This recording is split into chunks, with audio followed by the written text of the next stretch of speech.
Importance क्या है।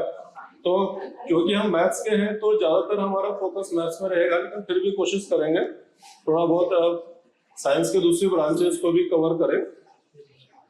आप लोग को मोटिवेट करने के लिए है ये श्लोक आपके सामने है। आप लोगों ने शायद पहले भी रिफ्लेक्शन किया होगा। इसकी एक समरी ये है कि जैसे आपके मोर के सर पे पंख रहता है, या आप कहते हैं कि नाक के सर पे एक मणि रहती है, हो सकता है माइथोलॉजी हो, पर ये एनर्जी देने के लिए है। इसी तरह से सारे सब्जेक्ट्स में जो टॉप है वो मैथ्स है। ये उस समय के लोगों की सोच थी जब हम लोग एक्टिवली रिसर्चर हुआ करते थे, जब हमारे यहाँ काफी ज्यादा जोर था इंडिविजुअल सोच का, थिंकिंग का, एक अच्छा फर्टाइल हमारे पास माहौल हुआ करता था, तब लोगों ने समरी निकाली थी। और अगर आप आजकल के माहौल में भी देखें, आप अपने डेवलप्ड कंट्रीज को देखें, हम यूएसए की बात करें या रशिया की बात करें या यूरोप की बात करें, तो डेवलप्ड कंट्रीज में मैथ्स हमेशा टॉप पे रहती है, और जो पिछड़े हुए कंट्रीज है वो मैथ्स में पिछड़ी हुई है। ये कोई इत्तेफाक नहीं है।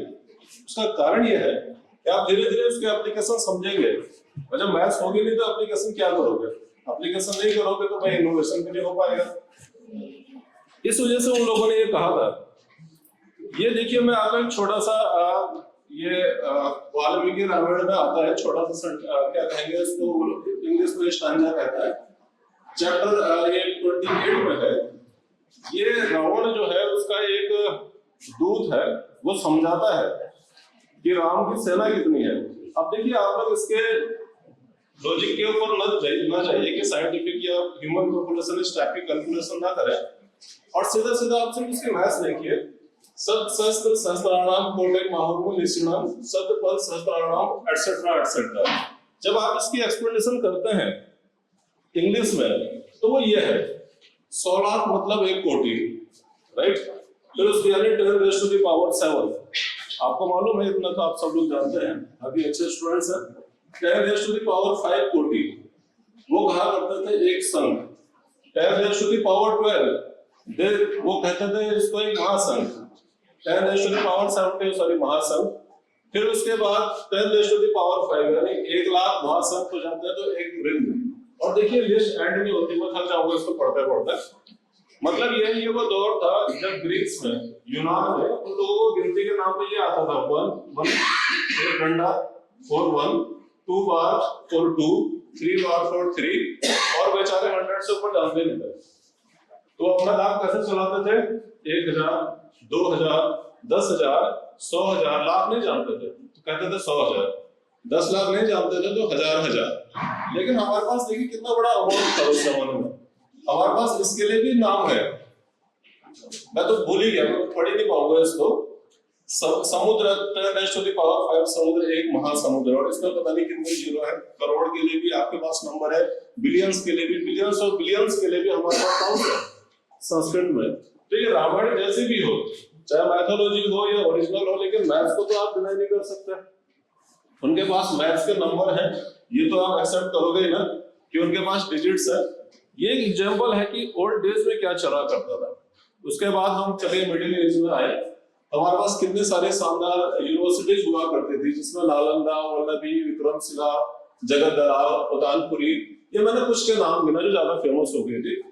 और उनमें पढ़ाया जाता था वेद, मेडिसिन यानी आयुर्वेद, अर्थमेटिक, कुछ ऑकल्ट साइंस हुआ करते थे, और खासकर से एस्ट्रोनॉमी का सबके पास एक सेपरेट डिपार्टमेंट हुआ करता था, क्योंकि एस्ट्रोनॉमी की बड़ी इंपॉर्टेंस थी। वो प्रेडिक्शन करना चाहते थे, मौसम को लेकर भविष्यवाणी करना चाहते थे। आज भी हम ये जानते हैं, अब हमारे पास सैटेलाइट है, हम भी भविष्यवाणी करना चाहते हैं। तो एस्ट्रोलॉजी का एक अलग ही उनके पास डिपार्टमेंट हुआ करता था। अब तो कहता पूरी उनके पास उसकी क्या कहेंगे ऑब्जर्वेटरी, मेरे ख्याल से आप लोग कहते हैं ऑब्जर्वेटरी आजकल है। आप लोग जानते हैं ना, आपने दूरबीनें देखी बड़ी बड़ी, उत्तराखंड में कहाँ पे है ऑब्जर्वेटरी फेमस, तो साइंस वाले जानते हैं, नैनीताल में है। लेकिन ये बहुत सारी थी हमारे पास, बहुत सारी ऑब्जर्वेटरी हुआ करती थी। और देखिए चाइना से हमारा कितना अच्छा कलेक्शन था। हमारा जो अवेलेबल लिटरेचर है उसमें 160 से ज्यादा स्कॉलर्स का नाम अवेलेबल है जो चाइना से इंडिया आए थे, यहाँ से बहुत कुछ लर्न करके ले गए। तब की जो लाइव लैंग्वेज थी पाली थी और संस्कृत थी, तो उसको उन्होंने ट्रांसलेट किया अपनी लैंग्वेज में और चाइना लेके गए, और काफी कुछ उन्होंने लर्न किया। उसमें बाद में हम बहुत कुछ डिटेल्स दे सकते हैं। मैं आगे चलूंगा। एक एग्जाम्पल है ये मेरे पास, ये ब्रह्मगुप्त है साहब, 1150 एडी के आसपास ये हुए थे। तो इन लोगों ने इस इक्वेशन को स्टडी किया था, dx square plus c equal to y square, और इसमें आपको सॉल्यूशन ऐसा आना चाहिए कि इंटीजर में आए। x और y फ्रैक्शन में अलाउ नहीं है, तो कैसे आप इसको सॉल्व करेंगे, इसके बारे में नीचे एक क्वेश्चन है। और प्रेडिक्शन भी दे रखी है उन्होंने कि there is no integer solution, आप इसका सॉल्यूशन निकाल ही नहीं सकते इंटीजर में। उसके पीछे पूरा लेमास है, थ्योरम का सेट है, मैं उस पर नहीं जाऊंगा, पूरी बुक्स है हमारे पास। ये उन्होंने 1150 की बात है ये। सोचिए आप लोग कि जब हम कल्चर को बढ़ावा देते हैं, इंडिपेंडेंट सोच को, तो क्या होता है। एक दूसरा है, ये भास्कर 1 की बात है, 522 एडी में, और उन्होंने श्लोक के रूप में क्वेश्चन पूछा हुआ है कि वो कौन सी संख्या है कि आप 1 से लेकर 6 तक भाग में पूरी भाग हो जाए, पूरी डिविजिबल हो जाए, और जब आप 7 से डिवाइड करें तो रिमाइंडर से 1 पूछना चाहिए। सॉरी, 7 से पूरी डिविजिबल हो, और 2 to 6 से जब आप डिवाइड करें तो ये डिविजिबल होना चाहिए, एंड एग्जैक्टली डिविजिबल बाय 7, और आंसर ये है। और शायद ये थोड़ी मैथ्स एमएससी वाले तो जानते हैं, ये मॉडुलो रिलेशन है हमारे पास। आंसर ये है कि ये नंबर होगा, और फिर इसके पीछे पूरी बुनियाद है, ये हिट एंड ट्रिक नहीं है, हिट एंड ट्रायल जैसा कुछ नहीं है। तो देखिए, हम यहाँ पे थे किसी जमाने में, फॉर एग्जांपल आपको स्क्वायर निकालना है, ये सिंपल फार्मूला अवेलेबल है, आपको एक्स स्क्वायर निकालना है, x minus y x plus y square कर लीजिए। जैसे आपको 25 स्क्वायर करना है, तो 25 minus 5, 25 plus 5, that is 20 into 30, that is 600 plus 25, 625, 625। आप इस फॉर्मूले को यूज कीजिए, आप किसी का भी स्क्वायर निकाल सकते हैं। और भी कुछ है इसमें डिटेल, ये वाला आप देखिए, आपको पॉजिटिव इंटीजर में सॉल्व करना है। भास्कर 2 है जिन्होंने लीलावती की रचना की थी, और उनका आंसर ये है कि x और y पेयर इस टाइप के होंगे, तब आप सॉल्व कर पाओगे। आंसर सिर्फ पॉजिटिव इंटीजर में आना चाहिए। ये नारायण थे, ये उनकी क्वेश्चन है। आजकल के जमाने में खासकर से यूएसए में इसको हम डायफोन्टाइन इक्वेशन वाले सब्जेक्ट में स्टडी करते हैं। ये ऑक्सफोर्ड जैसी यूनिवर्सिटी में पढ़ाया जा रहा है आजकल, कि गणित कौमुदी में उन्होंने इसको स्टडी किया था नारायण ने। और ये देखिए 1356 की बात है, आज से लगभग 800 साल पहले की बात है। और यहाँ पे आपके पास पाइथागोरस थ्योरम है, इनडायरेक्टली दे रखी है, डायरेक्ट नहीं। हम लोग वेदी बनाया करते थे हवन करने के लिए, तो वेदी की जो डायमेंशन है वो स्पेशल हुआ करती थी, खास तरीके से बनाना था। तो उन्होंने कहा कि भाई ये जो एरिया है, ये वाला एरिया, ये एरिया अलग अलग एरिया के इक्वल है, और जब इसको मैथ में आप कन्वर्ट करते हैं तो आपको मिलता है a से स्क्वायर इक्वल टू दिस, जो आपकी पाइथागोरस थ्योरम है। ये कुछ उन्होंने आइडिया दे रखे हैं कि कैसे आपको सर्कल का एरिया निकालना है, आर्क लेंथ निकालना है, सब आपके 700-800 साल पुराने हैं ये। अब एक ट्रिकी क्वेश्चन आपके सामने देखिए, ये भी फिर आपके वैदिक मैथ्स का कमाल है। आपको a/b निकालना है, मतलब आपको फ्रैक्शन में कन्वर्ट करना है, तो आप ये यूज कर लीजिए a/b plus h plus a/b plus h multiply by b by h। जब आप ऐसा करेंगे h बाय b, जैसे एग्जांपल मैंने लिया है 9999 बाय 97 को आपको डिवाइड करना है, तो आप h2 ले लीजिए। तो 97 में हमने 2 ऐड किया एज पर दिस फार्मूला, फिर वो 2 ऐड किया, फिर 2/97, इसमें 2 इसलिए ऐड किया कि 99 बन जाए, तो उससे डिवाइड हो जाएगा आसानी से। वो आपकी चॉइस है, आप कुछ भी ले सकते हैं। तो आपको मिलेगा 101 202 बाय 97। फिर इसमें आप ऐसी चीज ऐड कर लीजिए जो 202 को डिवाइड कर दे, चाहे आप 4 करेंगे, जैसे 4 ऐड किया 101 बन जाएगा, वो इसको डिवाइड कर देगा, और इन सबको आप कंबाइन करेंगे तो 103 ये पूरा आ जाएगा 8/97। तो कितना इजी है, कहाँ आप उसको मेंटली मैनिपुलेट करते हैं, ये वैदिक मैथ्स का है। अब कुछ एप्लीकेशन आपके सामने देखिए, जब हम कहते हैं भाई मौसम की प्रेडिक्शन हमें करनी है, तो मैथमेटिकल मॉडल उसका आता है इक्वेशन के फॉर्म में, नेवियर-स्टोक्स इक्वेशन हम कहते हैं। उनका सॉल्यूशन अगर आपको पता चल जाए तो आप प्रेडिक्ट कर सकते हो कि कितने समय बाद मौसम का क्या सिचुएशन है, कहाँ बारिश हो सकती है, कहाँ तूफान आ सकता है। हम कोशिश तो करते ही है उसको सॉल्व करने की, चाहे सॉल्वेबल ना हो तो कुछ निकालने की कोशिश करते हैं। आप लोगों ने अभी भी देखा कोरोना का कैसा हम लोगों ने फेस किया है पिछले कुछ सालों में, तो ये कैसे पता चलेगा कि भाई ये कोरोना की बीमारी फैलती रहेगी या रुकेगी भी। आम आदमी की बात छोड़े तो मैथमेटिक्स वाले कहते हैं कि अगर इन्फेक्शन रेशियो 1 से कम है तो रुक जाएगी, और 1 से ज्यादा है तो फैलती चली जाएगी। ये इन्फेक्शन रेशियो एक नंबर है, इसके कुछ फॉर्मूला हमने देखा है कि एक आदमी कितने लोगों को इन्फेक्ट कर सकता है, इससे आप प्रेडिक्ट कर सकते हो। या और आपने देखा था कोरोना के टाइम में कितने प्रकार के प्रेडिक्शन आ रहे थे, आईआईटी कानपुर वालों का एक प्रेडिक्शन था, ऑक्सफोर्ड वालों का दूसरा था, किसी का तीसरा था। वो सब उनके मैथ्स के मॉडल अलग अलग हैं, इसकी वजह से प्रेडिक्शन भी अलग अलग थे। किसी का ज्यादा सही था, किसी का थोड़ा ऊपर नीचे था। आजकल आप लोग इंटरनेट यूज करते ही हैं, जब आप लोग कॉल करते हैं भाई तो आपके पास बहुत सारे चैनल होते हैं, तो आपके ऑपरेटर को डिसाइड करना है कि कौन से चैनल से आपकी कॉल कलेक्ट करें, क्योंकि सबकी एक कैपेसिटी है। हर चैनल में आप बहुत ज्यादा कॉल नहीं कर सकते, एक लिमिट होती है बैंडविड्थ की वजह से। 100 कर सकते हो, 1000 लोग एक बार में कर सकते हो। तो उसको डिसाइड करने के लिए कि हम लोग मैथ्स का यूज करते हैं। बेस्ट सॉल्यूशन जिसको हम कहते हैं ऑप्टिमम सॉल्यूशन, यहाँ यूज किया जाता है। आजकल पब्लिक की क्रिप्टोग्राफी बच्चा जानता है। आप लोग ईमेल अपना करते हैं या आप लोग व्हाट्सएप वाले बहुत हैं, तो आप लोग अपना पासवर्ड सेट करते हैं। तो पासवर्ड असल में मैथ्स की फॉर्म में स्टोर होता है, मैथ्स की फॉर्म में यहाँ से सर्वर पे जाता है, सर्वर से वापस आपको पासवर्ड मिलता है। बीच में हम प्राइम नंबर्स का यूज करते हैं ताकि बीच में कोई घुसपैठी है उसको दबोच न दे। So for that secure communication दोबारा से आप मैथ्स यूज करते हैं, हम इसको क्रिप्टोग्राफी करते हैं। एक इंजीनियरिंग का एग्जांपल दिया है हमने, देखिए ये सस्पेंशन ब्रिज तो आप सब लोगों को पता ही है। तो सस्पेंशन ब्रिज बड़े अच्छे होते हैं, लाइट वेट होते हैं, ज्यादा वेट सपोर्ट कर सकते हैं, लेकिन इनका एक नेगेटिव पार्ट भी है। नेगेटिव ये है कि एक तो इनमें रेजोनेंस होने के ज्यादा चांस रहते हैं, बबलिंग इफेक्ट होने के चांस रहते हैं। उसको स्टडी करने के लिए हमें इनकी स्ट्रेंथ देखनी पड़ती है। फिर वही मैथ्स इक्वेशन आते हैं कि भाई कितना वजन झेल पाएंगे, कितना रेजोनेंस झेल पाएंगे। वो मैथ्स में मैंने नहीं लिखा है, मुझे लगता है आप लोग बोर हो जाएंगे। तो खैर एक एग्जांपल की बात है। अब सर्च इंजन की बात करते हैं। देखिए ज्यादातर लोग आप में से कौन सा सर्च इंजन यूज करते हैं? गूगल ही आजकल सबकी चॉइस है। उसका रीजन क्या है कि गूगल ने क्या कर रखा है कि आपने सर्च पेजेस को एक मैट्रिक्स में स्टोर कर रखा है। मैट्रिक्स बहुत बड़ी है, बिलियंस बाय बिलियंस की मैट्रिक्स है। और जब आप सपोज देहरादून टाइप करते हैं तो एक एल्गो जो उनके वो मैथमेटिशियन ने बना रखी है, वो मैट्रिक्स इनवर्स पे काम करती है कि बेस्ट कौन सा पेज टॉप पे रहेगा। जैसे आप देहरादून लिखेंगे सबसे ऊपर रहेगा मान लीजिए घंटाघर, उसके बाद रहेगा देहरादून। ये कौन डिसाइड करता है? ये मैथ्स डिसाइड करती है कि नंबर 1 पे कौन सा पेज है, नंबर 2 पे कौन सा पेज है। क्योंकि अगर आप रैंडम करेंगे तो आपका सर्च इंजन ज्यादा पॉपुलर होगा नहीं, तो आपकी रेवेन्यू भी ज्यादा नहीं होगी। याहू के साथ यही हुआ कि वो सेकंड नंबर पे रह गया पॉपुलैरिटी में। उनकी एल्गो अलग है, उनकी मैथ्स अलग है, उनके रिजल्ट अलग है। आप वही चीज सर्च करके देखिए, एक बार याहू में एक बार गूगल में, आपको गूगल ज्यादा पसंद आएगा। उसका रीजन है एल्गोरिथम। एल्गोरिथम मतलब मैथमेटिक्स। ये आपका ट्रैफिक ऑप्टिमाइजेशन दिल्ली में इसका बड़ा अच्छा एग्जांपल है।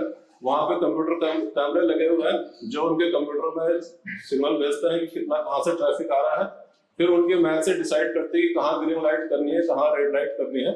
इससे उनका ट्रैफिक काफी सुचारू चलता रहता है। हालांकि अनफॉर्चुनेटली देहरादून में ऐसा नहीं है, सबका एक फिक्स टाइम है, चाहे वहां कोई आदमी हो या ना हो, वो छोड़िए। पर हम कोशिश कर रहे हैं कि मैथ्स वहां भी लग जाए थोड़ा, अगर सरकार चाहे। अब कंस्ट्रक्शन का काम देखिए, किसी भी इंजीनियर से आप पूछिए, आजकल कंप्यूटर पे ऑटोकैड वो सॉफ्टवेयर यूज करता है, तो कंस्ट्रक्शन काम बिना मैथ्स के हो ही नहीं सकता। बहुत सारी कितनी वाइब्रेशन है, कितना लोड ये झेल सकती है, ज्यादा पब्लिक आ जाएगी, नीचे ट्रैफिक जा रहा हो, या कितना अर्थक्वेक का ये कितना झटका सहन कर सकती है, ये सारी कैलकुलेशन आपको मैथ्स देगी। ये मैंने एक ऑप्टिमाइजेशन का प्रॉब्लम दे रखा है जिसमें एशियन पेंट जो आपकी मशहूर कंपनी है वो ये देखना चाहती है कि भाई कितना पेंट आपको बाहर की दीवारों के लिए चाहिए और कितना पेंट आपको घर के अंदर के लिए चाहिए। तो किसी की डिमांड ज्यादा है घर के अंदर, आप जानते हैं फिटिंग कुछ ज्यादा शुरुआत होती है, बाहर जल्दी कर देते हैं पेंट, 5 साल में कर देते हैं, घर के अंदर थोड़ा टाइम लगता है। लेकिन कंपनी का नजरिया तो ये है कि हमारा प्रॉफिट मैक्सिमम हो जाए, चाहे आप घर के अंदर दिन रात करो, उनको इससे फर्क नहीं पड़ता है। तो ये ऑप्टिमाइज करना चाहते हैं। उसके लिए ये ऑप्टिमाइजेशन वाले हमारे लोग हैं, वो जानते हैं कि कैसे मैथ्स यूज की जाती है। आप लोग आओगे तो जरूर आपको बताएंगे। ये आजकल लोग स्पेस साइंस में बहुत इंटरेस्टेड है, सैटेलाइट लॉन्च करने के बाद दिन रात चलती रहती है। तो ये इक्वेशन है जो ये बताती है कि भाई इतने वजन का अगर सैटेलाइट है तो कितनी उसके लिए एनर्जी चाहिए कि आप उस ऑर्बिट में उसको इंस्टॉल कर पाओ, उसको मूव कर पाओ। बिना मैथ्स के आप ना उसकी ऑर्बिट जान सकते हैं, ना फ्यूल जान सकते हैं कितना खर्च होगा, ना वेलोसिटी वगैरह वगैरह। अरे लास्ट में देखिए एप्लीकेशन है, ये कन्वेयर है, आपने देखा है इंडस्ट्री में, ये बॉटलिंग प्लांट मैंने लिया है, इसमें कोल्ड ड्रिंक फिल की जाती है। तो जगह जगह पे ये अलग अलग जगह से पास होती है, कहीं पे ड्रिंक जाएगी, कहीं पे इसका कैप लगेगा, कहीं पे इसके बाहर से प्रिंटिंग लेवलिंग वगैरह होगी। वो सब मैथ से डिसाइड करती है कि कितना फोर्स लगेगा कि बोतल यहीं पे रहे, ताकि आप उस पर ढक्कन लगा सको, अदरवाइज फेल हो जाएगा सारा सिस्टम। ये देखिए मून लैंडिंग की प्रॉब्लम है। अनफॉर्चुनेटली हमारा चंद्रयान पहला वाला मिशन फेल हो गया था। उसकी वजह यही है कि जो थर्स्ट की इक्वेशन है, ये वैसे दिखाई नहीं पड़ रही है, ये डिटरमाइन करते हैं कि कितना थ्रस्ट चाहिए ताकि आपका मून लैंडर आराम से नीचे से सॉफ्ट लैंडिंग कर सके। तो यहाँ पे थोड़ी प्रॉब्लम आई थी, थ्रस्ट ज्यादा नहीं मिला था तो पिछला वाला मून मिशन फेल हो गया था। ये इक्वेशन आपको पता होनी चाहिए। ये वायरस इन्फेक्शन की ये तो मैथमेटिकल है, मेरे ख्याल से आपको पसंद नहीं आएगा। ये मिसाइल की बात है, आजकल मिसाइल की कई कैटेगरीज हो गई हैं, प्रोजेक्टाइल वाला नहीं है। अब ऐसा है कि मिसाइल स्टार्ट में एक एक्सेलरेशन पे जाती है, फिर एटमॉस्फेयर के बाहर जाती है। आजकल आप लोग सुपरसोनिक मिसाइल का नाम सुनते हैं, हाइपरसोनिक मिसाइल का नाम सुनते हैं। ये सब लोग ये ऐसे ही काम करती है कि एटमॉस्फेयर के बाहर जाने के बाद इनकी कांस्टेंट वेलोसिटी बन जाती है, उतना रेट ऑफ एक्सेलरेशन चेंज नहीं रह जाता। तो ये ग्राफ ये बताता है कि क्या पाथ होगा मिसाइल का, और जब आपको पाथ पता होगा तभी तो आप सही जगह पे हिट कर पाओगे। ये एक एग्जांपल है वार में, और ये लास्ट एग्जांपल। आप लोग बोर तो नहीं हो रहे? अब किसी ठीक है, thank you very much, thank you हो भी गए तो मामला ये है। हाँ तो झेलना तो एक बात है। ये एक मुद्दा है 1991 में, ये आपके आप लोगों ने गल्फ वॉर का शायद नाम सुना हो, बड़े लोगों ने सुना होगा। ये गल्फ वॉर 1 थी।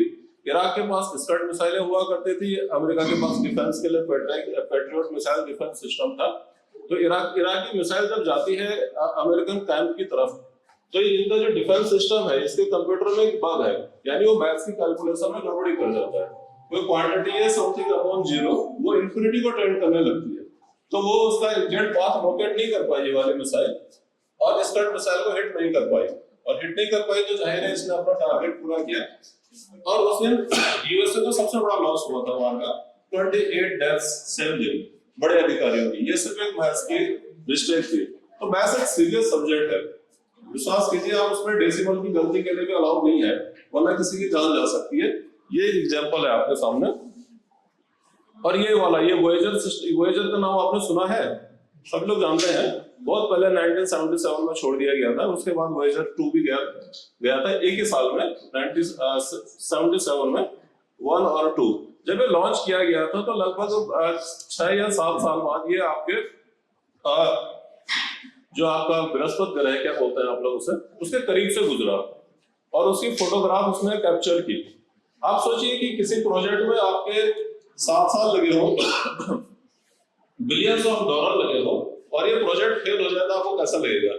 एक साइंटिस्ट को तो भैया बहुत ही ज्यादा बुरा महसूस होगा उसको। तो इसका ये वाला जो छोटा वाला एंटीना ये काम कर रहा था, अनफॉर्चुनेटली ये काम नहीं कर रहा था। जो सिग्नल आ रहा था इतना वीक आ रहा था, 1 kb 2 kb बाइट्स में, कि उससे फोटो जनरेट करना लगभग इम्पॉसिबल था। तो साइंटिस्ट नाउम्मीद हो चुके थे कि अब ये प्रोजेक्ट तो निकल गया हाथ से, बेकार हो गया।